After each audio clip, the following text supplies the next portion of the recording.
पहले के प्राचीन ग्रंथों में कुछ ऐसी बातें लिखी गई थी जो कि आज के आधुनिक विज्ञान के समझ में अब आने लगी है और अब जाकर दुनिया ये मानने पर मजबूर हो रही है कि आधुनिक विज्ञान से ज़्यादा हमारे भारत का प्राचीन विज्ञान प्रगत होने के साथ बुद्धिमान वैज्ञानिक और ऋषि मुनि यहाँ हुआ करते थे, जिन्होंने उस ज़माने में कुछ ऐसी खोज कर ली थी जो आज के आधुनिक विज्ञान के सहारे अब जाकर हम खोज पाए हैं। उस ज़माने में भी उन लोगों का जीवन आज की तरह ही सभी आधुनिक सुख सुविधाओं से लैस हुआ करता था, जिसका अंदाज़ा सिंधु घाटी के खुदाई में मिले उस ज़माने के इतने आधुनिक घरों को देखकर ही हम लगा सकते हैं। तो दुनिया भर के आर्कोलॉजिकल सर्वे में कई ऐसी चीज़ें मिली है जिससे कि हमारे इतिहास के साक्ष्य और भी पुख्ता हो जाते हैं।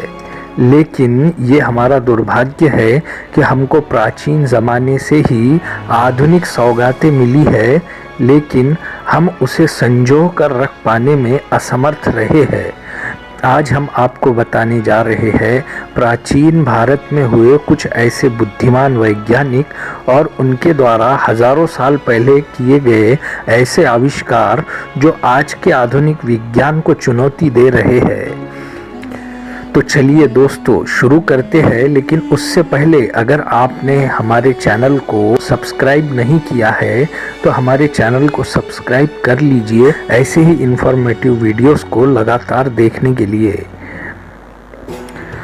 हमारे प्राचीन भारत में कई हजार साल पहले कई वैज्ञानिक हुए जिन्होंने कई ऐसे आविष्कार किए हैं कि जो आज की आधुनिक विज्ञान ने किए हैं। उन्हीं कुछ वैज्ञानिकों की सूची हमने बनाई है जो हम एक एक कर आपको बताएंगे, जिनमें पहला नाम आता है आर्यभट्ट का।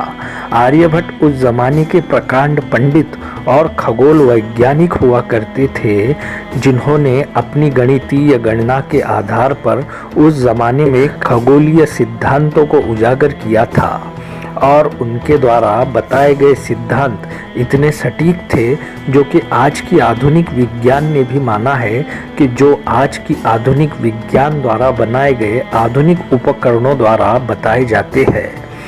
आर्यभट्ट ने पृथ्वी और सूरज के संबंध के बारे में हजारों साल पहले ही बता दिया था और ये भी बताया था कि पृथ्वी खुद की ऑर्बिट में परिक्रमा करते हुए सूरज की परिक्रमा करती है, और उन्होंने पृथ्वी का सटीक क्षेत्रफल भी उस जमाने में ही बताया था। और ये सब बातें आर्यभट्ट ने उस जमाने में ही बताई थी जबकि दुनिया के पश्चिमी देश ये माना करते थे कि पृथ्वी फ्लैट होने के साथ सूरज पृथ्वी की परिक्रमा करता है। आर्यभट्ट ही वो वैज्ञानिक थे जिन्होंने सबसे पहले शून्य की खोज की थी और जिसके बिना गणित की कल्पना तक नहीं की जा सकती है, जिस खोज ने गणित के इतिहास में आर्यभट्ट को हमेशा के लिए अमर कर दिया है। और ऐसे महान वैज्ञानिक का भारत का इतिहास हमेशा के लिए ऋणी रहेगा। महर्षि कणाद को भारत के इतिहास में परमाणु शास्त्र का जनक माना जाता है। कणाद परमाणु अवधारणा के पितामह माने जाते हैं। कणाद ने हजारों साल पहले ही परमाणु के सिद्धांत बताते हुए लिखा था, द्रव्य यानी कि मैटर के सूक्ष्म अति सूक्ष्म कण होते हैं जिनसे मिलाकर मैटर बनता है। महर्षि कणाद ने आज से 2600 साल पहले अपने वैश्विक दर्शन नामक ग्रंथ में ब्रह्मांड का विश्लेषण किया था, जिसके कई निष्कर्ष आज के मामले में आज के आधुनिक विज्ञान से भी आगे है। इसके अलावा महर्षि कणाद ने न्यूटन से कई सौ साल पहले गति के 3 नियम भी दुनिया भर को बताए थे। वेग या मोशन किसी विशिष्ट क्रिया के कारण उत्पन्न होता है। इसके कारण ये पता चलता है कि महर्षि कणाद को गति का ज्ञान न्यूटन से भी पहले हुआ करता था। बोधायन प्राचीन भारत के गणितज्ञ और शैल्व शास्त्र के रचयिता थे। आज पूरी दुनिया में यूक्लिडियन ज्योमेट्री पढ़ाई जाती है, लेकिन ये बात ध्यान देने वाली है कि कि यूनानी यूक्लिडियन ज्योमेट्री से पहले भारत के कई गणितज्ञ ज्योमेट्री के महत्वपूर्ण नियमों पर खोज कर चुके थे और उन गणितज्ञों में बोधायन का नाम सबसे ऊपर आता है। उस जमाने में भारत के अलजेब्रा ज्योमेट्री को शल्व शास्त्र कहा जाता था। हम सभी ने पाइथागोरस थ्योरम पढ़ी है।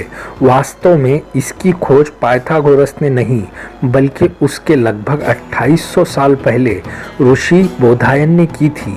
उन्होंने इस सूत्र को बताते हुए लिखा था कि किसी आयत का विकर्ण उतना ही क्षेत्र बनता है जितना कि उसकी लंबाई और चौड़ाई अलग अलग बनाते हैं। इस बात से साबित हो जाता है भारतीय गणितज्ञों को इस बात का ज्ञान पाइथागोरस से पहले ही था। महर्षि सुश्रुत शल्य चिकित्सा यानी कि सर्जरी के आविष्कारक माने जाते हैं, जिन्होंने आज से 2600 साल पहले शल्य चिकित्सा, मोतियाबिंद, प्रसव, कृत्रिम अंग लगाना और प्लास्टिक सर्जरी जैसे जटिल शल्य चिकित्सा के सिद्धांत प्रतिपादित किए थे। उनके पास अपने बनाए उपकरण थे जिसे वो पानी में उबाल कर साफ करने के बाद उसका उपयोग किया करते थे। आधुनिक विज्ञान में जहाँ 400 साल पहले से सर्जरी की जाती है, तो महर्षि सुश्रुत ने ये 2600 साल पहले ही कर दिखाया था, जिनके द्वारा लिखे गए सुश्रुत संहिता नामक ग्रंथ में शल्य चिकित्सा को लेकर महत्वपूर्ण जानकारी मिलती है, जिनमें 300 से ज़्यादा शल्य क्रिया के बारे में लिखा गया है।